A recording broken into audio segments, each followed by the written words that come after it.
Hebreos capítulo 11. Hoy estaremos viendo, si el Señor así nos concede, la parte final de Hebreos capítulo 11, que son los versículos del 30 al 40.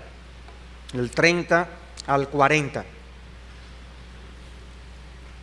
Hay una expresión que es muy común cuando nosotros escuchamos una entrevista que se le hace a alguien que ha realizado alguna acción heroica. Puede ser un bombero, puede ser un paramédico, un simple transeúnte, pero muchas veces cuando entrevistan a estas personas, la expresión que ellos suelen decir es: yo solo hice lo que cualquiera en mi lugar hubiera hecho. Normalmente son acciones que muestran valentía, compasión, disposición al sacrificio y riesgo, entre muchas otras cosas. Pero no es como ellos dicen, porque muchas veces son cosas que no cualquiera hubiese hecho. Son cosas que son capacitados a hacer en ese momento, son acciones heroicas, trascendentales. El autor de Hebreos ya nos ha compartido algunas acciones heroicas de hombres y mujeres de Dios del pasado y las cosas que ellos llegaron a realizar por la fe. Abraham y Moisés se destacan obviamente. Pero ahora el tema parece intensificarse en Hebreos capítulo 11. Y él nos ofrece, por así decirlo, una especie de concentrado de lo que la fe puede hacer en los hijos de Dios, ya sea convirtiéndoles en héroes por un lado, o convirtiéndoles en mártires por el otro. Y el título, por eso que yo le he puesto a esta sección, es La fe que persevera, héroes y mártires. Y dice así a partir del versículo 30 de la epístola Hebreos 11. Por la fe cayeron los muros de Jericó después de rodearlos 7 días. Por la fe Rahab la ramera no pereció juntamente con los desobedientes, habiendo recibido a los espías en paz. ¿Y qué más digo? Porque el tiempo me faltaría contando de Gedeón, de Barak, de Sansón, de Jefté, de David, así como de Samuel y de los profetas, que por fe conquistaron reinos, hicieron justicia, alcanzaron promesas, taparon bocas de leones, apagaron fuegos impetuosos, evitaron filo de espada, sacaron fuerzas de debilidad, se hicieron fuertes en batallas, pusieron en fuga ejércitos extranjeros. Las mujeres recibieron sus muertos mediante resurrección, mas otros fueron atormentados, no aceptando el rescate a fin de obtener mejor resurrección. Otros experimentaron vituperios y azotes, y a más de esto, prisiones y cárceles. Fueron apedreados, aserrados, puestos a prueba, muertos a filo de espada. Anduvieron de acá para allá cubiertos de pieles de ovejas y de cabras, pobres, angustiados, maltratados, de los cuales el mundo no era digno, errando por los desiertos, por los montes, por las cuevas y por las cavernas de la tierra. Y todos estos, aunque alcanzaron buen testimonio mediante la fe, no recibieron lo prometido, proveyendo Dios alguna cosa mejor para nosotros, para que no fuesen ellos perfeccionados aparte de nosotros. Pero como les decía, en esta porción vamos a ver dos cosas, y es cómo la fe convierte a muchos de sus hijos, de los hijos de Dios, en héroes, o cómo los convierte en mártires. Y la primera sección, de los versículos 30 al 35, vemos cómo nuestro Dios convierte en héroes y paladines a gente ordinaria. Dios convierte en héroes y paladines a gente ordinaria. Y nuestra frase aparece en el versículo 30 una vez más, el versículo 31, el versículo 33, por la fe ocurrieron algunas cosas. Una vez más, somos retados a vivir por la fe. Ya otros han corrido la carrera cristiana, han perseverado por la fe. Ahora nos toca a nosotros igualmente correr. Nosotros estamos en el punto de salida de la carrera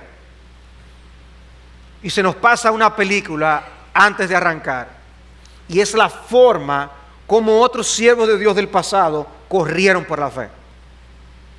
Y eso hace que nuestra adrenalina fluya y nos ayude a correr ahora a nosotros en estos días, en este tiempo, por la fe, puesto los ojos en Jesús. El primer caso que nosotros tenemos mencionado es el versículo 30, el caso de Josué.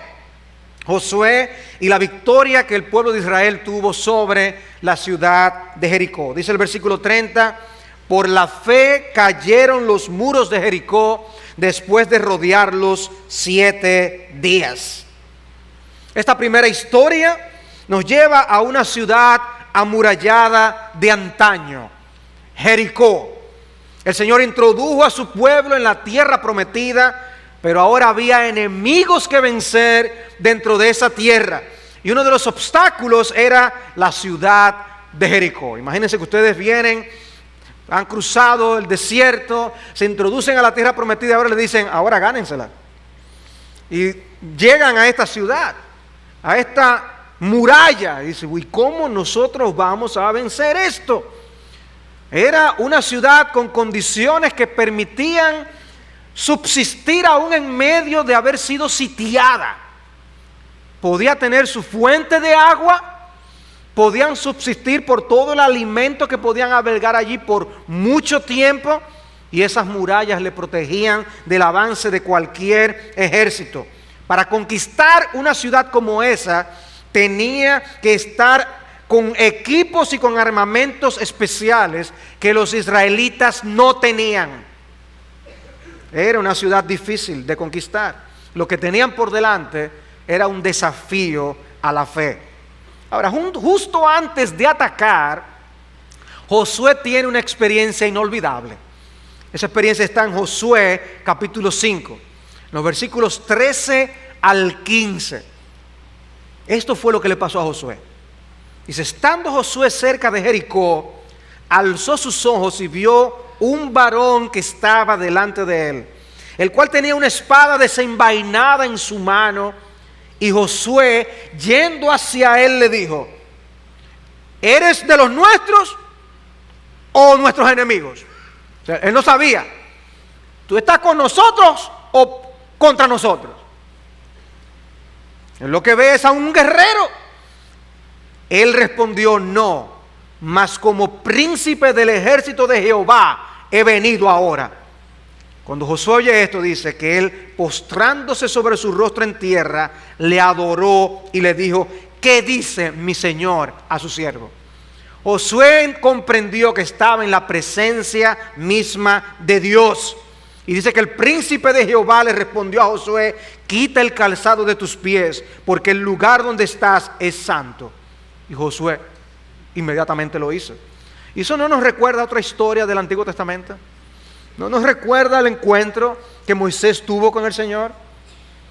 Precisamente antes de que este hombre se convirtiera en un libertador para el pueblo de Israel, él también tuvo un encuentro con Dios.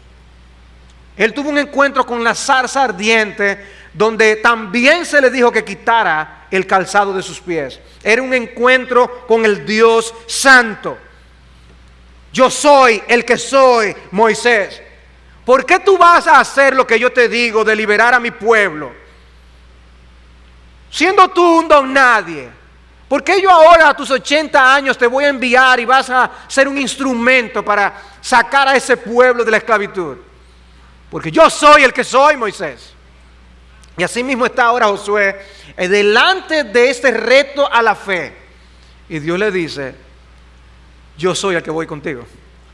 Yo soy el que te estoy diciendo que vamos a conquistar. Y he aquí lo que se le dice a él en capítulo 6. En el versículo 2 le dice, mira, yo he entregado en tu mano a Jericó y a su rey con sus varones de guerra. Déjame decirte cuál es la estrategia, Josué. Rodearéis pues la ciudad todos los hombres de guerra yendo alrededor de la ciudad una vez. Y esto haréis 6 días.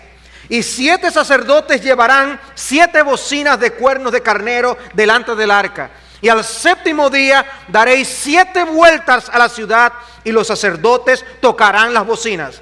Y cuando toquen prolongadamente el cuerno de carnero, así que oigáis el sonido de la bocina, todo el pueblo gritará a gran voz y el muro de la ciudad caerá. Entonces subirá el pueblo, cada uno derecho hacia adelante. En aquella ocasión a Moisés Dios instruyó lo que iba a hacer. y le mostró el poder que iba a desplegar ante Faraón. Ahora aquí, el mismo Dios de Moisés le está diciendo: yo voy a entregar a Jericó en tus manos. Esta es la estrategia. Ahora, ¿estaba Josué seguro de lo que él estaba oyendo? Él está oyendo y está mirando las murallas. Que le dé vuelta. Difícil, ¿no? Él no oyó nada de armas.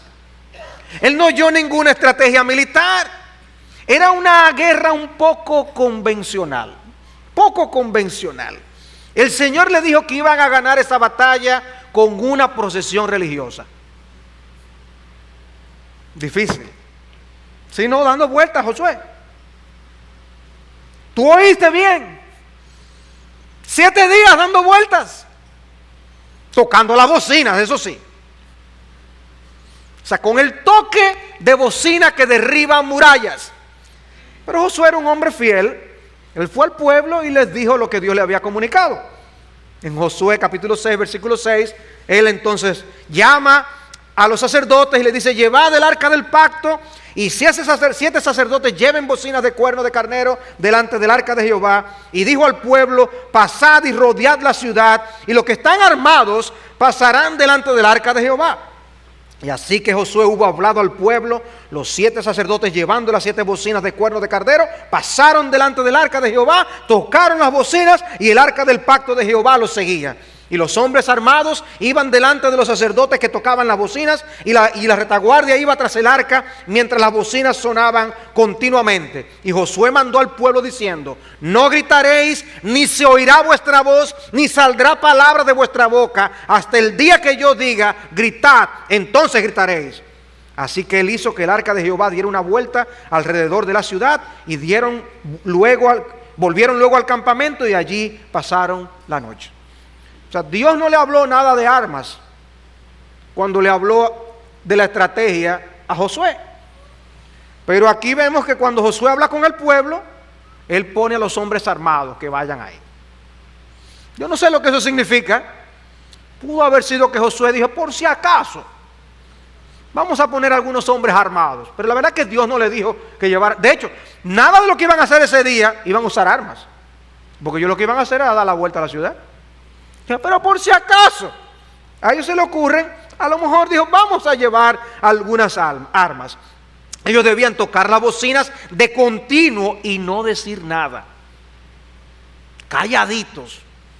Y ellos hicieron eso 6 días. Ahora ustedes se imaginan la escena, ¿verdad? Ustedes pueden imaginarse. Yo esta mañana, en preparación para estos mensajes, he estado escuchando la cantata de Hebreos que hace muchos años cantamos aquí en la iglesia. La he estado escuchando mucho en estos días para animar mi propio corazón.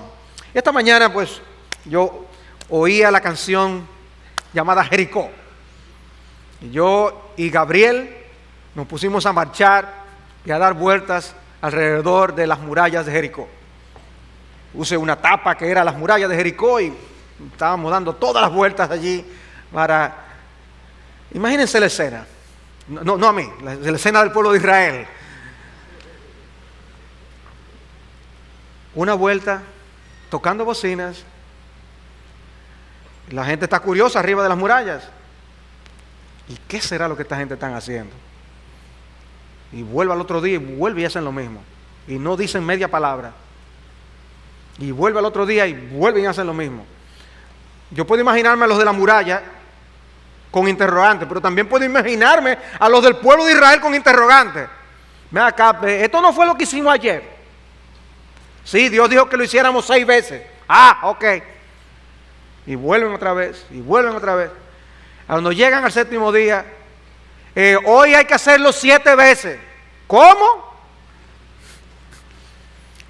Es difícil. La cantata tiene una parte donde dice: Dios mandó, nosotros obedecimos.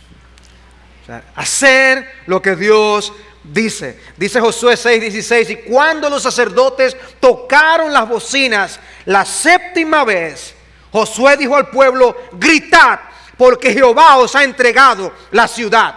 Y dice el versículo 20, entonces el pueblo gritó y los sacerdotes tocaron las bocinas, y aconteció que cuando el pueblo hubo oído el sonido de la bocina, gritó con gran vocerío y el muro se derrumbó. El pueblo subió luego a la ciudad, cada uno derecho hacia adelante, y la tomaron. O sea, uno ha oído a mujeres cantantes de ópera que rompen vasos, ¿verdad que sí? Pero uno nunca ha oído de alguien que voceando tumba paredes.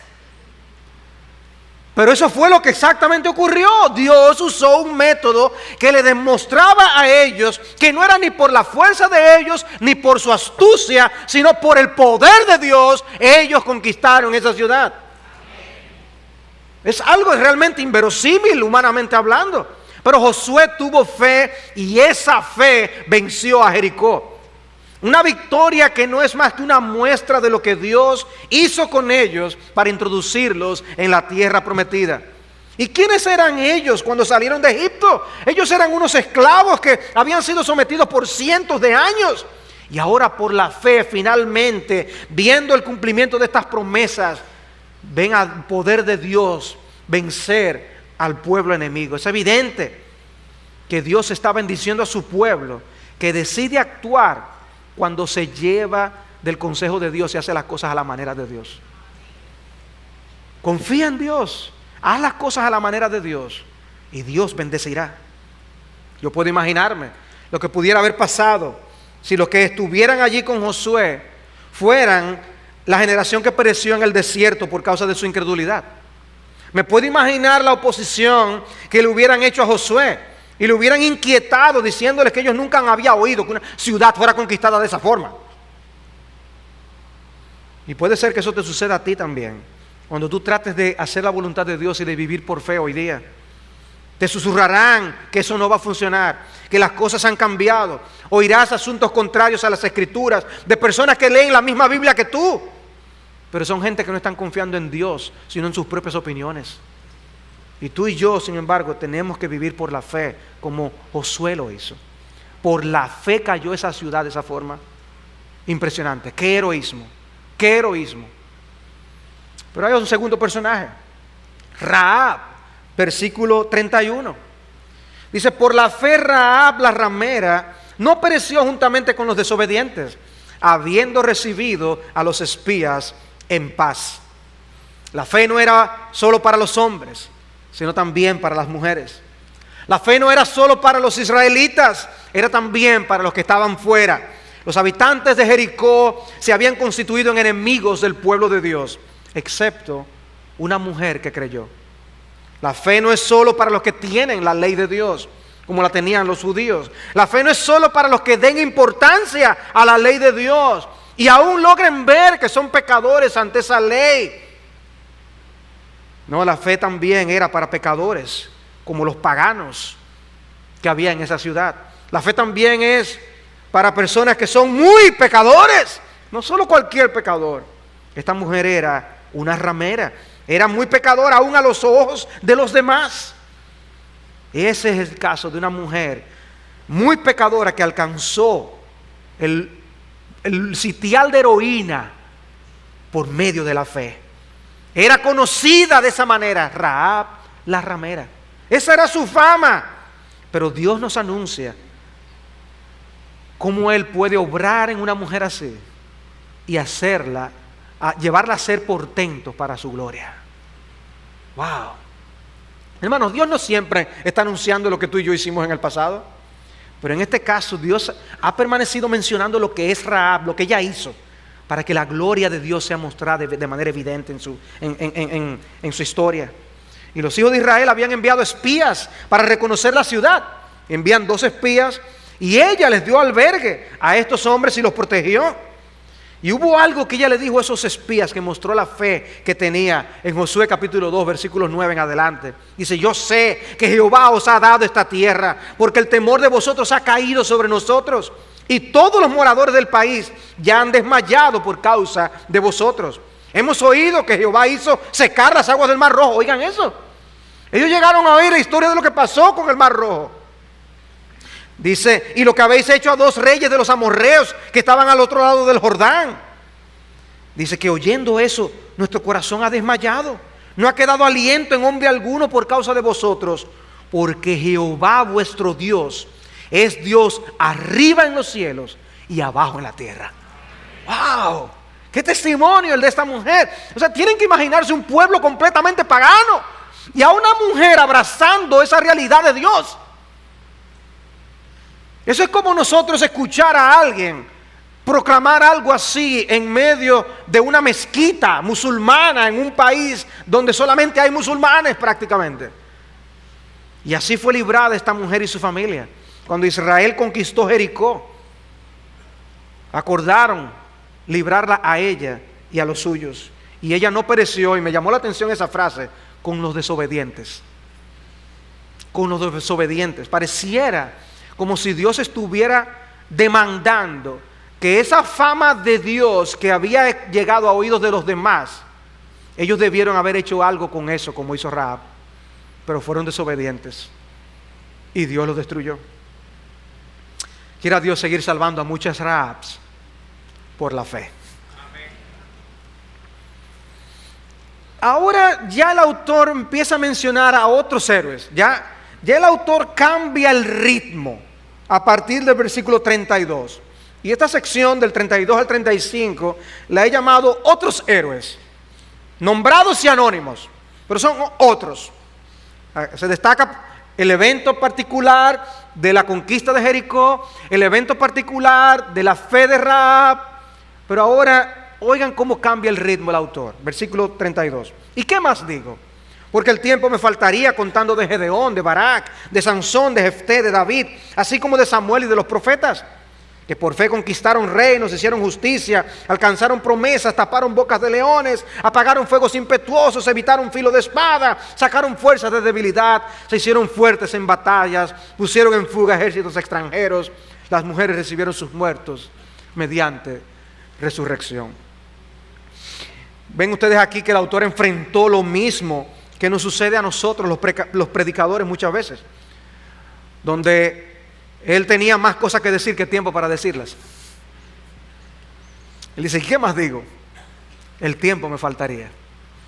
Dice, él podía abundar. ¿Qué está haciendo el autor? El autor está citando ejemplos. ¿Para qué? Para animar a los lectores de esta carta a correr por la fe.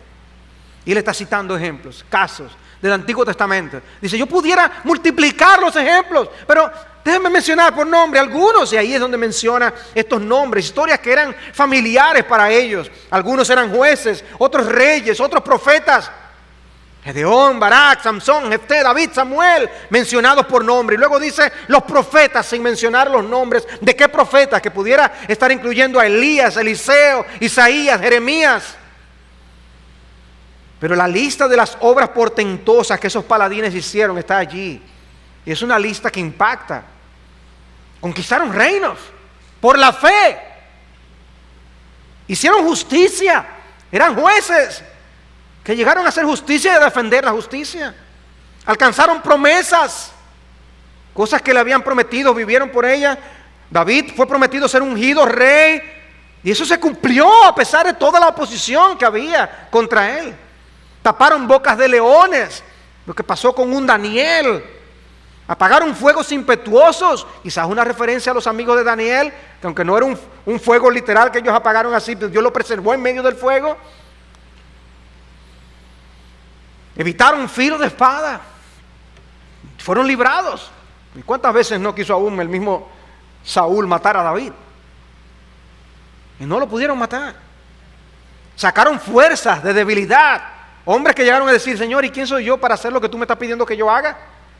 Y sin embargo, Dios les fortaleció, como ocurrió con Gedeón, el mismo Moisés y Jeremías, que le daban excusas a Dios para no hacer lo que Dios le estaba pidiendo que hicieran. Fuertes en batallas, cuando un grupo se ve pequeño y luego de repente cobra vida y derrota a sus enemigos. Pusieron en fuga ejércitos extranjeros.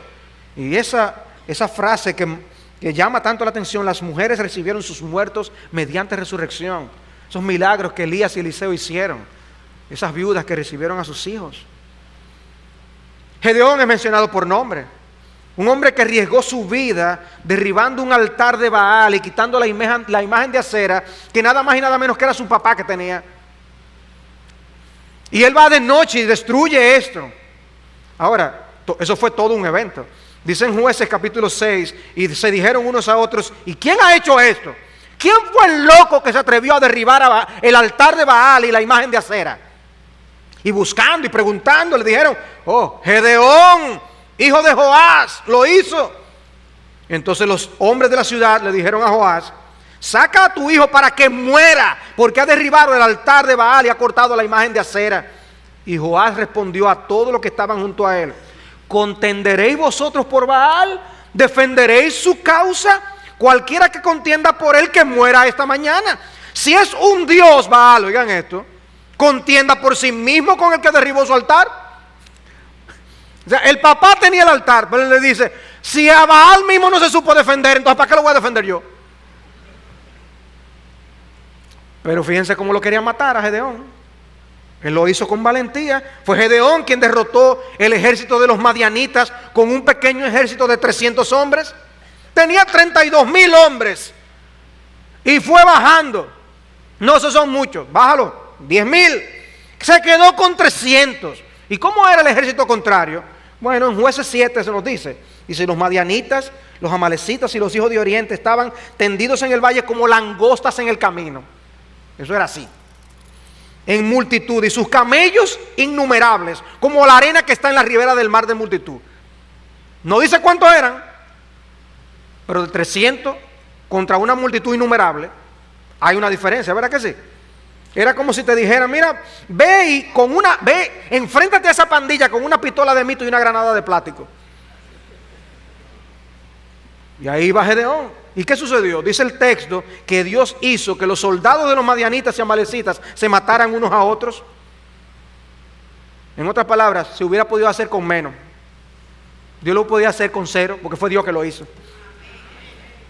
Y todo eso, dice el texto, lo que está diciendo este capítulo, es que sucedió por la fe. Barak venció a Sísara. Sísara tenía la tecnología de punta, lo último, la tecnología militar avanzada, 900 carros de hierro. Sí, yo sé que para nosotros eso no es nada. En aquella época, eso era una victoria asegurada. Y sin embargo, por la fe, fue derrotado. Barak derrotó en ese caso. Luego Sansón es mencionado con victorias, hechos espectaculares, hasta destruir el templo de Dagón de los filisteos.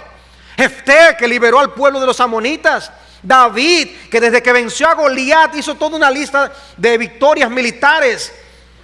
Y todo lo hizo por la fe. Samuel, un hombre muy distinto a David. Y también él levantó al pueblo en medio de tanta confusión moral que había en aquellos días. De manera que, como podemos observar, ninguno de estos hombres eran perfectos, tenían su fama. Pero Dios los usó. Grandes pecadores. Porque uno no esperaba ver a Sansón en esta lista. Pero Sansón está allí, hermanos. Está allí junto a David. El asesino y el adúltero. ¡Wow! Dios los salvó a todos por la fe y los utilizó en su reino, como puede usarte a ti y a mí.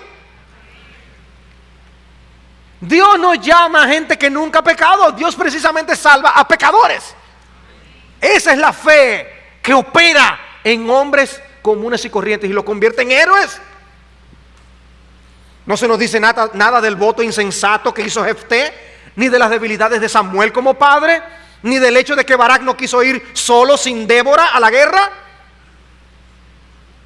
Lo cual no significa que a Dios no le importen nuestros pecados, pero sí significa que Dios salva y perdona a grandes pecadores y que es capaz de hacer grandes cosas con grandes pecadores.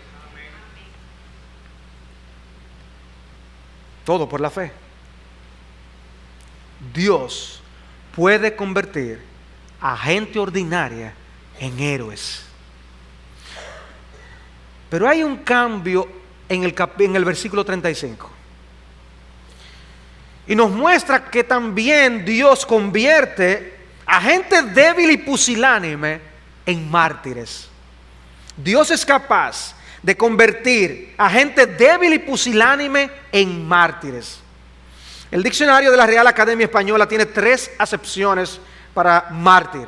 Puede ser una persona que sufra muerte por amor de Cristo.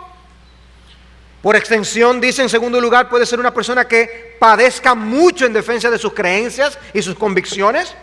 O sea que no solamente la muerte, puede ser el padecer mucho por esas convicciones. Y luego tiene un uso figurado. De manera que cuando yo uso la palabra mártir aquí, la uso para explicar en este pasaje donde habla de gente que muere por causa de su fe y gente que sufre por causa de su fe. Abarca tormentos, torturas, privaciones, persecuciones por amor a Dios. Algunos de estos mártires perdieron sus vidas, otros perdieron sus vidas en vida. Perdieron sus comodidades, perdieron sus pertenencias, perdieron sus familiares.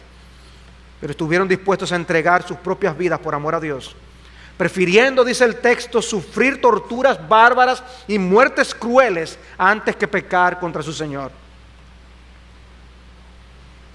También uso la palabra pusilánime. ¿Cómo Dios convierte a pusilánimes en gente mártir, valiente? Y dice el diccionario que un pusilánime es alguien falto de ánimo y valor para tolerar las desgracias o para intentar cosas grandes.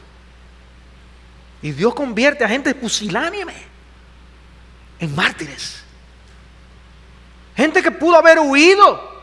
¿Qué pasó con los apóstoles mismos? ¿No permanecieron con Cristo en el momento más difícil? Salieron corriendo. Pero esos mismos por el Espíritu fueron transformados para luego hacer lo que ellos llegaron a hacer. Y aquí lo que dice a partir del versículo 35. Las mujeres recibieron sus muertos mediante resurrección, mas otros fueron atormentados, no aceptando el rescate a fin de obtener mejor resurrección. Otros experimentaron vituperios, azotes y además de esto prisiones y cárceles. Fueron apedreados, aserrados, puestos a prueba, muertos a filo de espada. Anduvieron de acá para allá cubiertos de pieles de ovejas y de cabras. Seguro hubieran querido estar vestidos de otra forma, pero era lo que podían tener.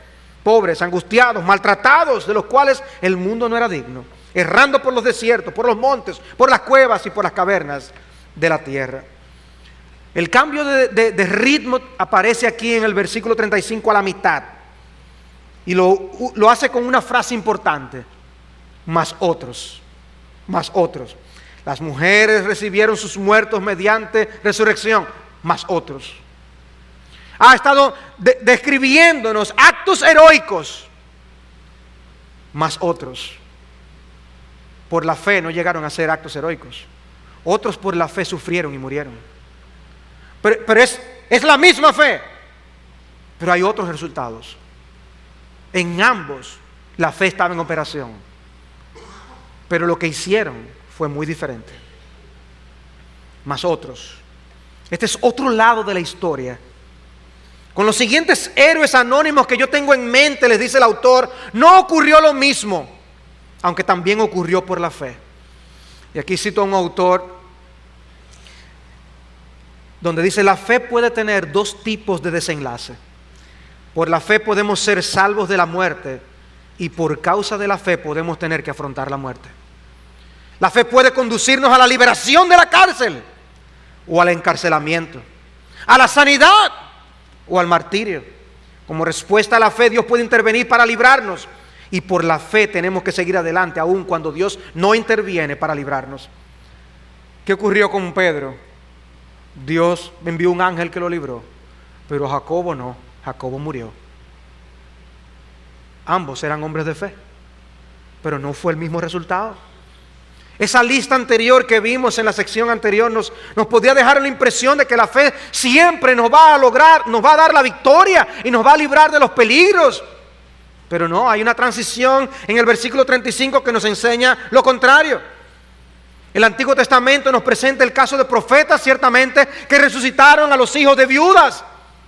Con Eliseo, con Elías en 1 de Reyes 17, con Eliseo en 2 de Reyes 4. Pero con otros no fue así. Otros que hubieran querido que hubieran resucitado a sus familiares, pero Dios no lo hizo. Dios no resucita a todos. Pero estos también vivieron por la fe. Tuvieron que morir por la fe. Esas mujeres no recibieron a sus muertos mediante resurrección, no porque no eran creyentes, porque no era la voluntad de Dios. Y murieron convencidos estas personas de que serían participantes de una mejor resurrección.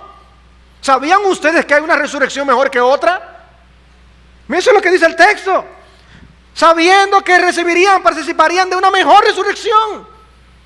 Porque cuando Elías o Eliseo resucitaron a esos niños, volvieron a morir. Cuando Cristo resucitó a Lázaro, Lázaro volvió a morir. Pero la resurrección de la que está hablando es una resurrección de la que nunca habrá muerte jamás. Y dice, esa es nuestra resurrección. Moriremos, sí, pero nos levantaremos con Cristo. Y dice, y eso les daba ánimo para enfrentar lo que ellos tenían que enfrentar por delante. A estos hombres y mujeres les ofrecían libertad a cambio de sus conciencias, pero se rehusaron porque sabían en quién habían creído, en el Dios que les llevaría a la gloria y que levantaría sus cuerpos en la resurrección. Y hermanos, la lista que tenemos aquí es muy diferente a la anterior. Fueron atormentados, recibieron torturas. Hasta hace poco había instrumentos de tortura que eran legítimos, permitidos en los pueblos. Hace pocos siglos se usaba el potro. Se cree que la palabra griega que se usa aquí para este término de torturas se refiere a ese instrumento precisamente. Y los cristianos siempre han estado dentro de las víctimas de esas torturas.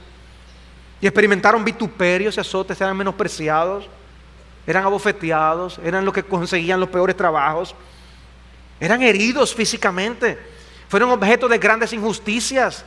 Los encarcelaban injustamente y se experimentaron prisiones y cárceles. Como Jeremías, que por decir la verdad lo trancaron en aquella cisterna, ¿recuerdan? Era un hombre fiel, era un hombre de fe. Sí, por la fe padeció lo que padeció.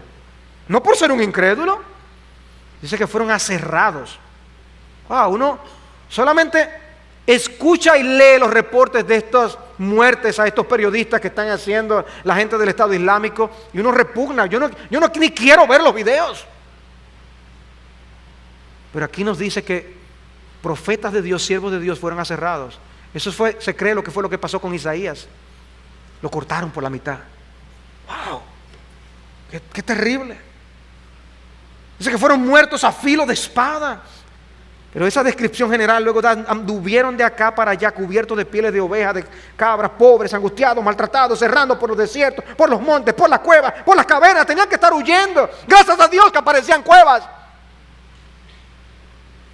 Gracias al Señor que aparecían pieles de ovejas y de cabras.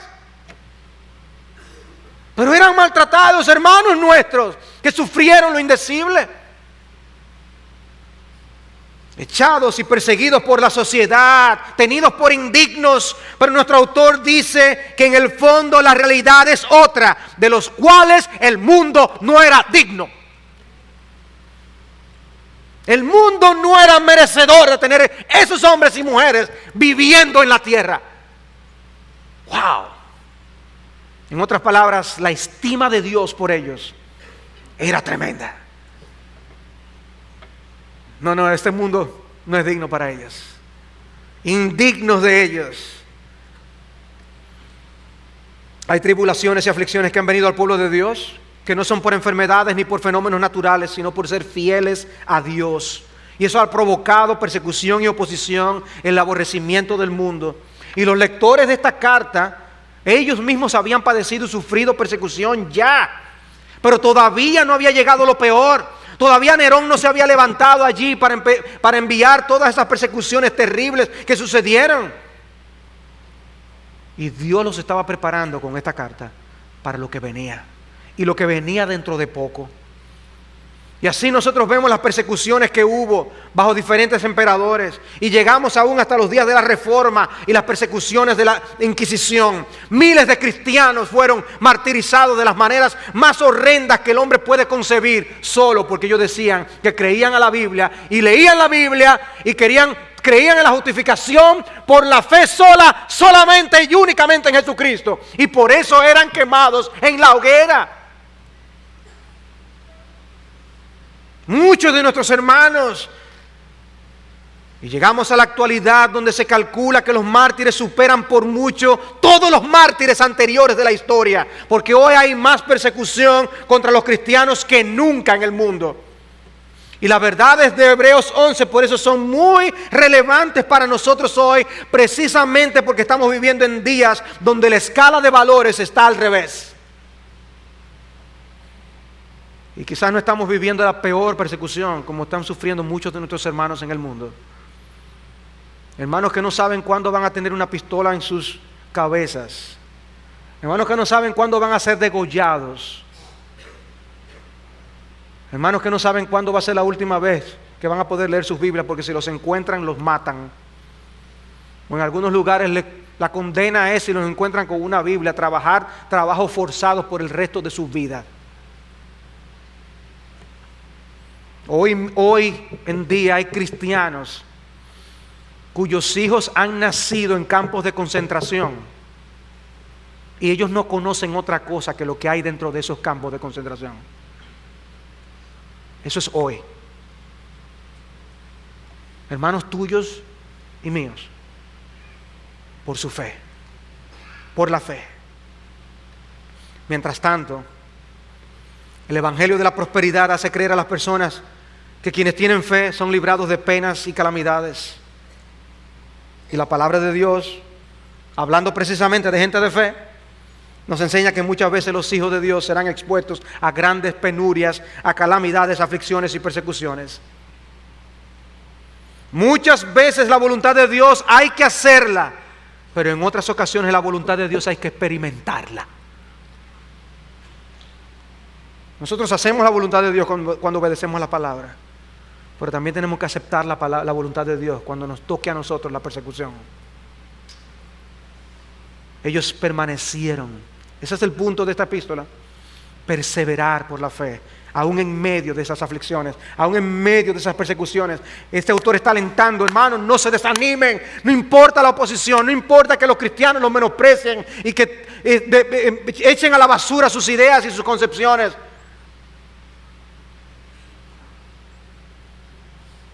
Tenemos que a veces que escuchar barbaridades en contra de nuestro Cristo. Pero hermanos, no nos desanimemos. Ciertamente son muchos los que se pierden, dice Cristo, que entran por la puerta ancha de perdición. No nos extrañemos de ser los menos, porque la puerta de salvación, el camino de salvación es estrecho. Pocos lo hallan, dice Cristo, y seremos perseguidos. Las dos cosas son ciertas, dice un autor. Dios es poderoso para intervenir, pero Dios no siempre interviene. Y como quiera tenemos que vivir por la fe. Y para pasar por esas experiencias dando gloria a Dios, se necesita la operación de la fe que solo Dios puede darnos. En ambas situaciones Dios tiene que ser primero en nuestras vidas. Si las cosas salen bien y si Dios nos da la victoria como dio a esos héroes del pasado, Dios es más grande que esa victoria. Si tú estuviste enfermo y Dios te sanó, Dios es más grande que tu salud. Si tuviste carencias y Dios te proveyó, Dios es más grande que tus posesiones. Si no tenías hijos y ahora los tienes, Dios es más grande que tu familia. Y si vienen las aflicciones, y si no tenemos ni trabajo, ni dinero, ni familia, ni salud, Dios es más grande que todas esas cosas y es la satisfacción de nuestras almas.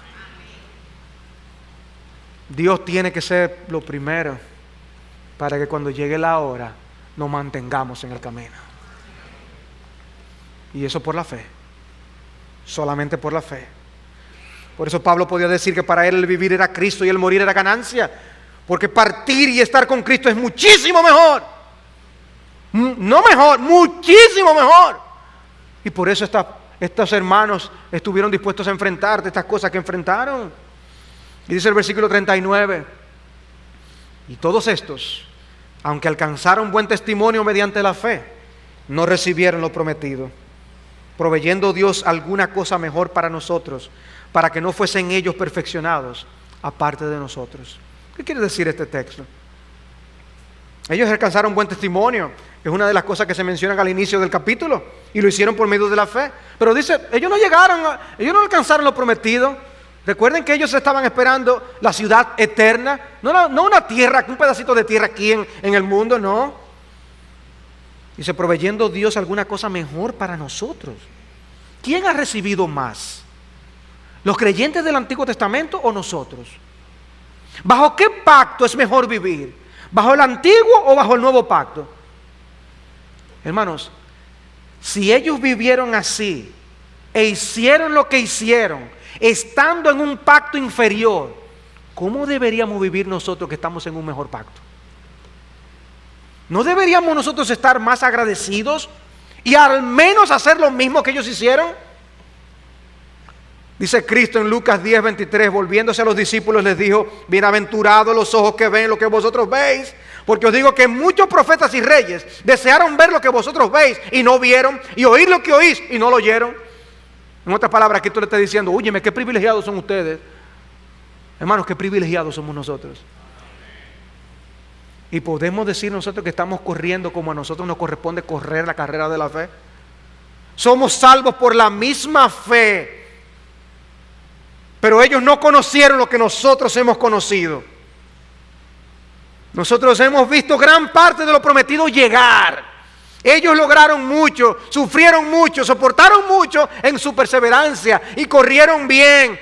Vimos la película de cómo ellos corrieron. Ahora nos toca a nosotros representar a nuestro Señor en los días más cercanos al fin aún.